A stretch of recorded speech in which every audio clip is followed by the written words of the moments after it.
Scientists are keeping a close eye on a massive object flying straight toward our sun. The Manhattan-sized object is called 3I Atlas, and during observation, scientists have been.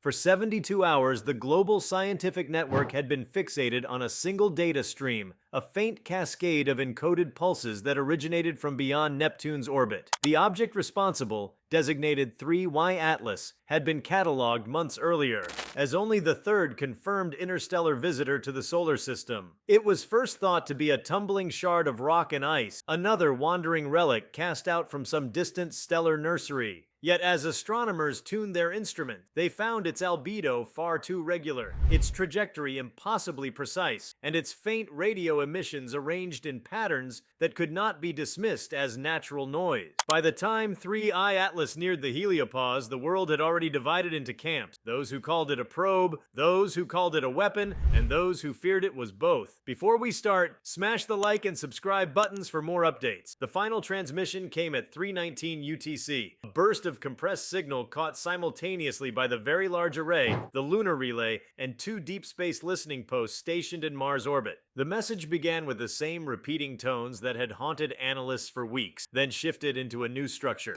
cascading harmonics layered into what one linguist described as the acoustic geometry of intention. Within seconds of decryption, the automated systems flagged the packet as an alert. Human eyes followed moments later, tracing the binary matrix as it unfolded into a pattern that mimicked the spectral map of Earth's atmosphere. Then the pattern distorted, highlighting a sudden spike in trace elements that should not have been there. Xenon isotopes, ozone fragments, and an anomalous surge in carbon compounds. In the final seconds of the signal, the map blinked, a pulse of red light marking the exact coordinates of Earth, then silence. No further emissions followed. 3I Atlas drifted, its signal flatlined, and deep space radar confirmed that the object was decelerating at a rate that defied Newtonian expectation, as though some invisible mechanism had powered down. Across every continent, observatories, military networks, and news stations reacted in unison. The words carried in the alert header, translated roughly from the mathematical grammar of the transmission, read as a warning, a declaration of observed instability. The phrase reconstructed from the data stream became a mantra whispered through control rooms and command centers. The biosphere is changing faster than it should. To the scientific community, this was not prophecy, but diagnosis. To the rest of the world, it was an omen. In the hours that followed, analysis teams pored over the remnants of the signal. The message carried layers upon layers of compressed telemetry, suggesting that 3Y Atlas had been monitoring Earth's magnetosphere, atmospheric chemistry, and radiation profile long before its discovery. The oldest fragments of data traced back several years, implying that the object's sensors, or whatever form of perception it possessed, had been observing silently from interstellar space long before it entered the solar system. What disturbed scientists most was that the data seemed self-organized, curated as if by design, each sequence tagged by location and time,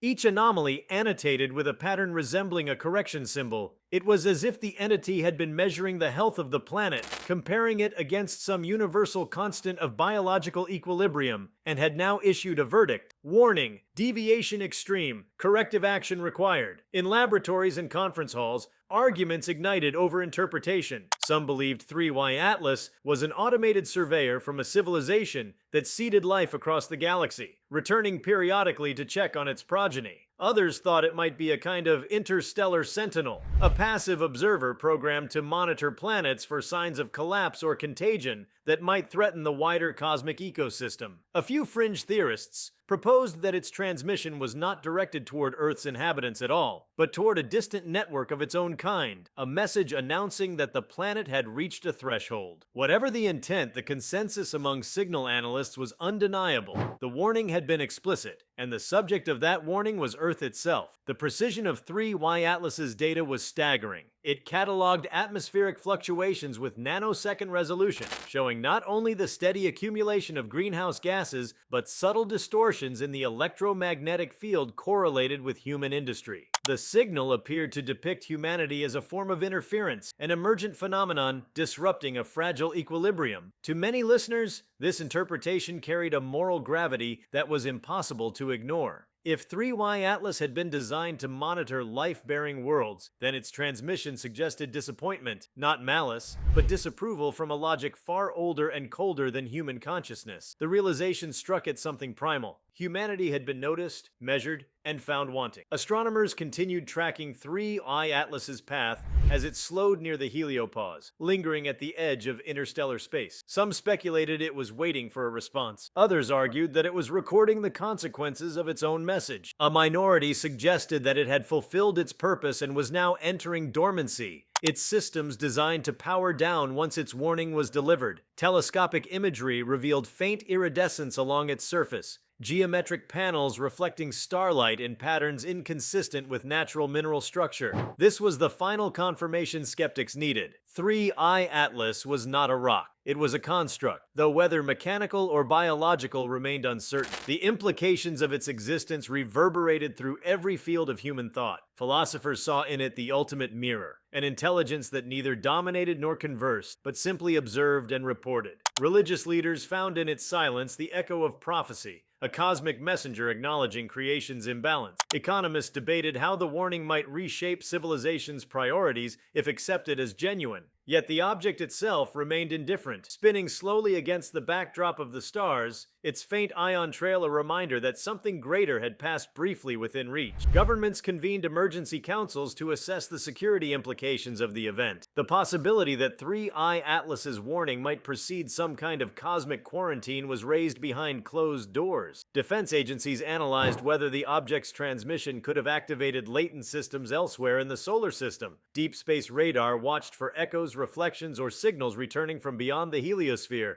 None came. The silence that followed the warning was absolute, amplifying its gravity. It was as though the universe had spoken once and then retreated to listen for humanity's reaction. The language embedded within the transmission became a new field of study, blending linguistics, cryptography, and bioinformatics. Scholars discovered that its syntax mirrored the genetic code, sequences of paired and repeating patterns resembling codons. When mapped against Earth's biodiversity databases, strange correlations appeared. Certain patterns corresponded to DNA markers in endangered species, while others matched atmospheric chemical ratios. The message seemed to frame life as data, variables in a system approaching instability. One particularly haunting discovery came when analysts converted part of the signal into a visual representation. The resulting image resembled the human genome's double helix, but fractured midway, its strands drifting apart. Whether coincidence or deliberate symbolism, the implication was unmistakable. By the fifth day, the story had consumed the global imagination. Every major broadcast network displayed live feeds from telescopes pointed toward the dark speck at the edge of the system. The phrase "final transmission" trended across every platform, though few agreed on what "final" meant. Did it refer to the probe's last act or to something more encompassing? The tension came not from threat, but from ambiguity. Humanity had received a warning,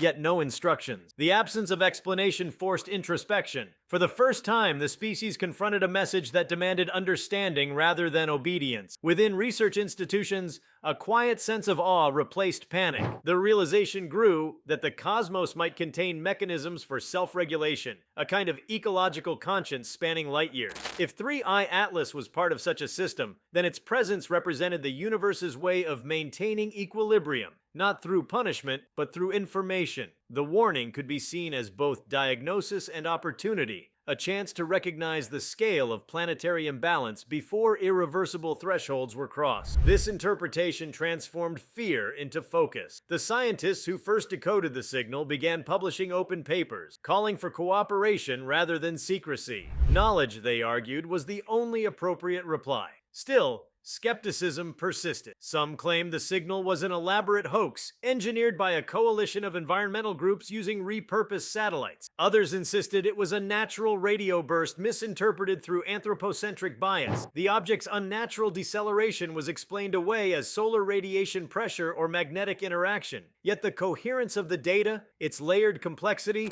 and the synchrony of its capture by multiple independent observatories rendered these dismissals hollow. The world had seen too much. Disbelief itself had become an act of defiance against the evidence of the cosmos. Cultural responses grew increasingly profound. Writers compared 3I Atlas to mythic heralds, Hermes, Quetzalcoatl, the angel of revelation, messengers who arrived not to destroy but to awaken. Filmmakers transformed its signal into haunting visual symphonies, while poets wrote of the universe whispering through static. The event became a lens through which humanity re-evaluated its narrative. For centuries, people had sought proof proof of extraterrestrial intelligence, expecting conversation or conquest. Instead, they received a scientific audit. There was no voice, no promise, only measurement, a reflection of their own impact written in alien mathematics. The realization that intelligence elsewhere might care more about ecological stability than civilization itself unsettled even the most rational mind. If you liked this video, please give it a like and subscribe to our channel. Also,